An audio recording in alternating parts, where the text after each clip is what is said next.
So basically, when I first started as, an entrepreneur, really, I was just styling. And at the same time, I was teaching yoga, which I still do, which I'm sure we'll talk about later, which is also a very important part of my life.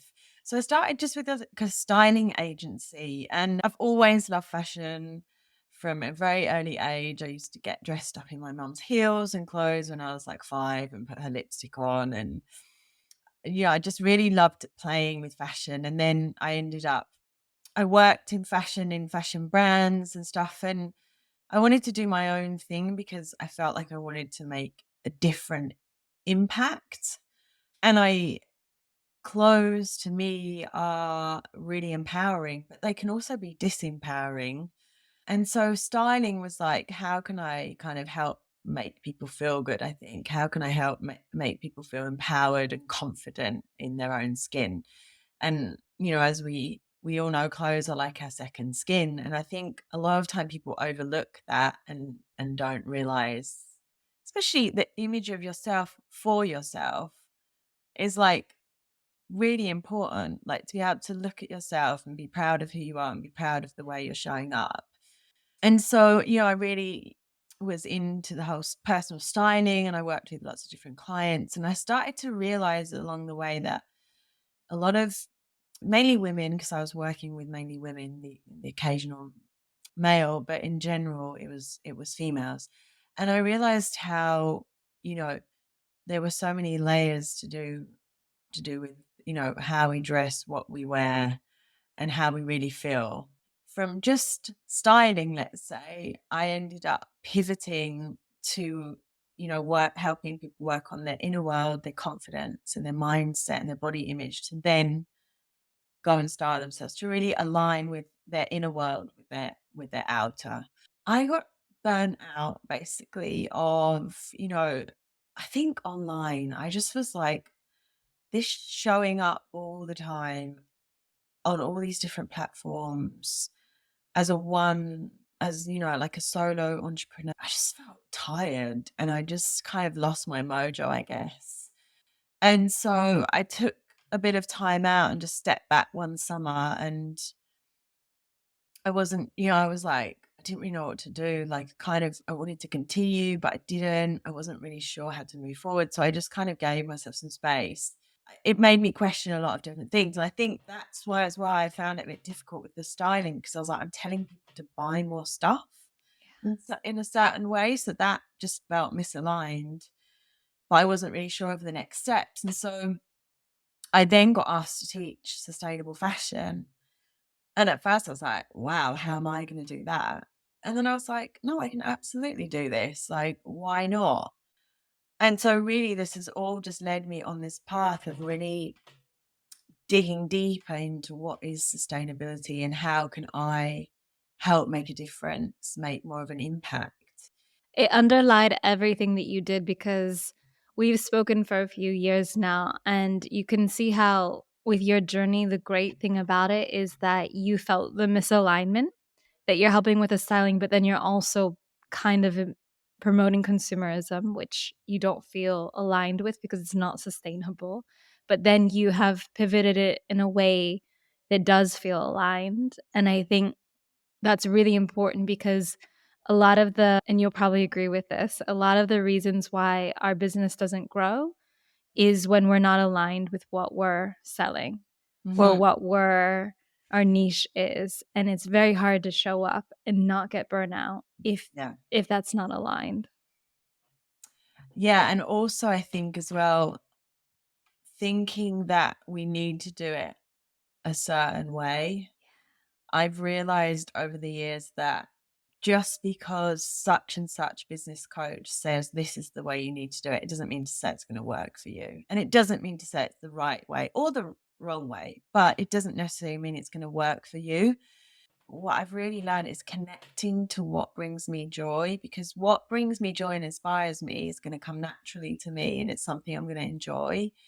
And that's the way I should do it because that's what's going to connect with people, because I'm being more authentic. Whereas if I'm trying to fixate into this plan that actually doesn't feel good to me, then I know that's that doesn't work for me. And I've tried it so many times and I've got so frustrated. And I think that's part of the reason why I got burnt out as well, is that I was like on all these different platforms because everyone else was on them. And I was being told you needed to have a Facebook group, you needed to do Instagram, YouTube, newsletters. And then all of a sudden another platform comes out like TikTok. And it was just like I didn't want to be a social media manager, or, to be honest. And so it was like, wow. And I think realizing that because, doing it a certain way or being on a certain platform works for someone doesn't mean that you have to do it. And you definitely shouldn't do it if it doesn't resonate with you or it doesn't spark joy.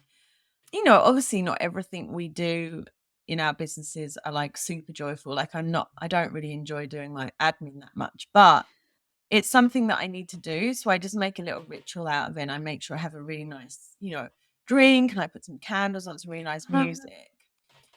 And that brings me joy. That makes it feel more joyous. But the whole thing, we're so inundated with different things that we could or we think we should do, especially with all these different platforms online. It's so hard. So much. It's so much. And to your point about that, because I've been in that same situation as you, I think we were both trying to be on everything at the same time and just kind of thinking this is insane. But do you remember when Clubhouse came out? Oh God, yeah. And that was the next Thought about big that one. thing. Oh, and I remember thinking, no, I missed the boat on Instagram. I missed the boat on TikTok, but I'm going to make it on this one. And then you go to be on that platform, and it's almost like there was no competing because people were on there 8 hours a day. Yeah. And Yeah. who has time to do that? So it's almost like you can never catch up. You can never catch up. Right. Where you start at is not necessarily where you're gonna end at. And I think that as an entrepreneur, it's never ending. And I think we're continuously pivoting in some way or another, whether that be a bigger or a smaller pivot. But we're definitely, because we're constantly evolving. And that's also the nature of the entrepreneur, I think, is like we're hungry people. And I think we also thrive on that, change and that growth. And so I think the most important thing is to ride that wave and really respect your own journey and process, because there's a reason why certain things happen or don't happen. And we don't always understand that often. It's like when I don't know, you want to do something and you think you've got it, and then the person or client or company or whatever says no, or it doesn't necessarily work out. It's like, it doesn't mean never. It just means not right now. And also, I always think if that was meant to be, it will be, whether it's now or in a few years. And if it's not meant for me, then it's not meant for me. And that's totally fine. And I think allowing yourself to flow with that is the is honestly the best thing, because otherwise we just end up with so much resistance and force, and we go really into that masculine energy of forcing, and that does not work. Like it's like this equilibrium of yin and yang of you need to show up. Obviously you can't just sit at home thinking that things are going to happen. We need to show up. But I think it's about doing things that bring you joy, because that is how you're going to magnetize people to you anyway. That's how you really get the growth and the feeling of this is the right place, is when you are in the lane that you, not necessarily that you just want to be in, but where you feel like it just resonates with different areas of your life as well, which I know for you, you have so many different areas. You have the styling and the sustainable fashion, and you have the yoga and the spirituality. And if you can find that space where they kind of converge, and it doesn't have to be equal parts, because I think people try to take everything they love and put it in one thing, and that doesn't work either. But it's almost like when it touches at the right points and you find that, and unfortunately the only way to find that is to fail again. Trial and error. Yeah, it's totally trial and Yeah. error. Would you say that the biggest lesson you wish that you would have learned sooner was this bit about the no, about understanding that that's not an explicit rejection of you or what you're doing? Or was there something else that was kind of a bigger lesson for you that would have been nice to really kind of accept or know sooner? Yeah, actually, there is one that I thought of. It just because someone wants you to work with them, or let's just say they're choosing you for whatever, it doesn't mean to say you have to do it. I think that for me has been really interesting because I've learned that actually just because they want to work with me, it doesn't mean to say I have to work with them. And because I often think it's like, oh no, I should work with them because X, Y, Z, whether it be for the money or whether it's they're giving you some kind of authority if you work with them, if it's an X, Y, Z company or whatever. But if it doesn't resonate and it doesn't sit right in your heart, then it's okay to say no.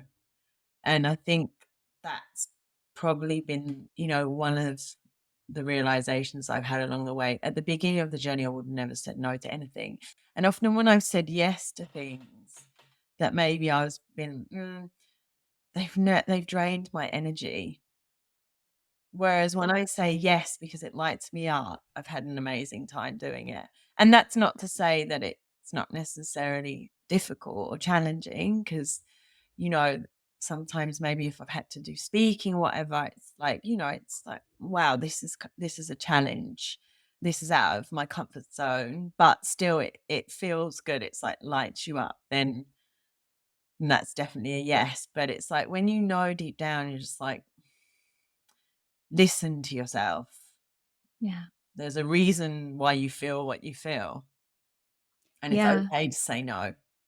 This is where it always brings in that comparison of dating, where it's like, if you know that that person isn't, like, you can feel that person is not going to mesh with you, and then you just go forward anyway, you kind of just pushing out the inevitable Yeah, breakup, right? Where it's just gonna blow up even worse than if you just had said no in the beginning from that first date or that first encounter, that first proposal. yeah, I like that, yeah, because I've also done things that in hindsight I knew were not right, and you do feel, especially in the early years of entrepreneurship or when you're having a dip in income, you feel that pressure to mm, say yes because yeah, will you get it again? Will something else come around? You don't know, and that's really hard to make the creative choice to say no when the objective advice is there saying, well, you should say yes. yeah, Yeah, yeah, absolutely. I think it's It's hard. What do you think is, I wouldn't say this is a failure because this is kind of something that we all do. It's just the learning. But what would you say are actually some of the bigger failures that you've had? And from those, what came of them? Maybe nothing came of them. Maybe they were just failures and you walked on. But what are the ones that kind of stick out in your mind the most? thinking that I need to buy every course and work with every coach Yeah.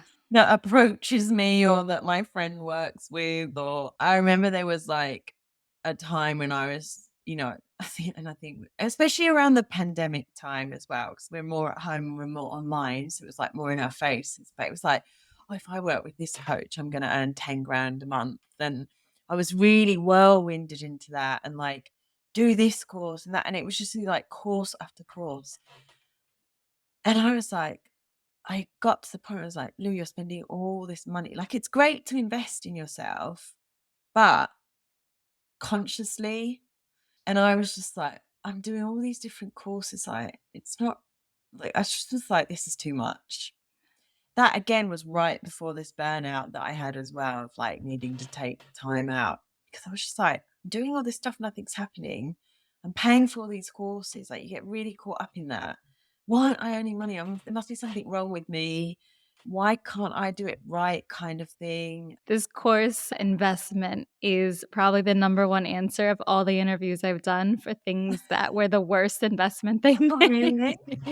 Yeah, every single person has said this, that there were some things that were helpful, but ultimately it's not everything. It needs to be for the right stage of your business with the Yeah. right person. There's so many variables that make it really challenging to figure out, does this make sense or not? if you have space to listen to yourself, I think you know. And I knew when I was like, oh, I'm buying another course. This, like, I'm just filling myself up with more stuff that I don't necessarily need right now. It's like you kind of get into this anxiety of like, no, no, I have to do this. This is going to be the one. This is going to be the one. And so I think it's like when you do work with someone, I think when you finish to take a break, I think that's really important. Integrate what you learn, take what resonates, leave what doesn't, because it's not always the answer. It's like you can't always be with a therapist because you're not actually living your own life. Like it's great to do therapy, but I think there comes to a point where you need to stop. If you need to go back, it's there. You can't like have that attachment. And I think it's the same with coaches and courses, same thing. Also apply some of the knowledge that you're learning instead of just always implementing and doing, and to reflect too, because Yeah. some of what you're learning might not be relevant for you, or it might not be something that aligns for you, and just pushing, like you said, that masculine energy of pushing through, it always bounces back. And it's when the burnout happens, it's when you don't feel good about what you're doing. It has this feeling of heaviness to do it. It's like, when we were back in our normal jobs. When we were back doing that.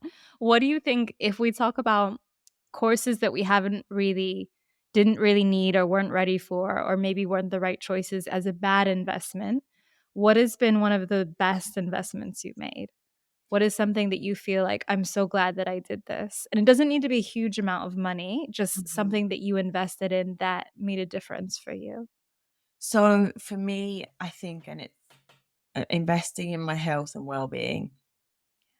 That is, I think, fundamental, especially when you're an entrepreneur. And also, like when you feel good and you have high vibes and good energy, things, and you're enjoying life, things come to you without you really having to do a lot. I really believe that. And I think it's a lot about how you feel and what you're putting out. If you're absolutely exhausted, you're not looking after yourself, you do no exercise, you don't eat very well, you take no time to nourish yourself, you don't sleep, all those things. It's fundamental to function. And you have seen so many people sacrifice their well-being and health to the point where, they end up having nervous breakdowns, burnouts, they get different autoimmune diseases and things like that because they've just put all their energy into trying to make their business work or into, their work or whatever. So I think that for me is important. This is a big, huge one, the health aspect, because especially when you're in the business of sales, which most of us will be, and most everyone listening, whether you're selling to a business or directly to a customer, when you're burnt out and tired like that, it doesn't inspire trust in No. the person you're selling to. If they're not confident that you can take care of them. And the funny thing is this is so bad, especially in the wellness industry where, I started, where you have these people who are selling you on wellness and they themselves are struggling with it. Yeah. And it's just mad to think that, isn't it? That it's like, how can you inspire trust in someone if you don't have this collected energy about you and the fun? Because I mean, I don't know for you, but like there were definitely years where I didn't have hobbies Oh my God, because yeah. it was just work. It's like this hamster wheel as well of like you just keep going around and around and it's like just do the best you can. No one's got it. I look back and I think, God, I was just so like blinkered and just obsessed. Like I would spend Sundays just working on my bit, like all week and then Sunday as well, and sometimes a Saturday. And I'd be like, I wonder why I'm really tired on a Monday.